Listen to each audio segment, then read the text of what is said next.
miaraba tompoko lahy miaraba tompoko vavy de mbola faly manasanao an-trany araka tsy tapaka ny fandariny mety malagasy izay ekipany météo raha momba ny toetrantsika aloha dia lao tomboka momba an'ilay rivodoza Bela raha ny misy azy aloha am'zao tsika am'sary dia ato zay any amin'ny 120 kilometatra atsinanany Antala izy tamin'ny maraina teo fa malefaka izy am'zao satria raha maly dia tempête tropicale modérée izy dia fa lasa dépression tropicale izy ny zao fotoana zao ny fandehanana moa dia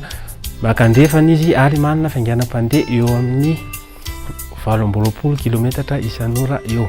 vokatria fisian'io rivodoza io dia mafy ny onja amin'ny faritra Motsiraka atsinanan'ny nosy iny manomboka Androany sy Rapitso izany hitantsika amin'ny sary koa fa misy an'reto takovana rahona reto zay vokatry fisian'io Abela io atrany fa ny mandrafitra ny toetrandro akapobeny de mbola alzay malefaka atrany atako zao no mety toetrandrotsika Rapitso raha ny maraina zany dia isy orana malefaka na mafy amin'ny faritra avaratra atsinanan'ny nosy iny zany avy ety amin'ny Antala ka hatratia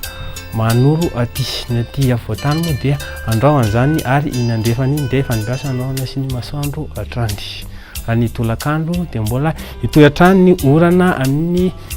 varatra atsinanan'ny nosy iny ary misy orana tandrifondrahona indray amin'ny nosy be sy Sambrano iny satria voatany moa dia andrahona atrany ary mety misy herika zany ny alina any fa any andrefana dia fandrasa andrahona sy masoandro atrany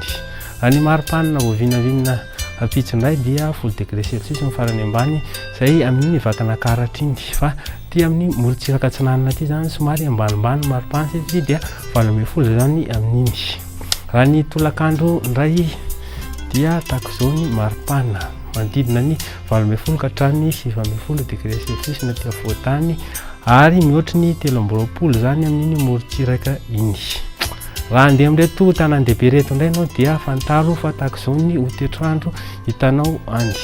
balika ny andro any Paris, Johannesburg sy Nairobi fa olalovandrahona zany any Milan sy Bangkok ny toetrandro amin'ireo nosy ravavy reto indray dia tahaka zao izany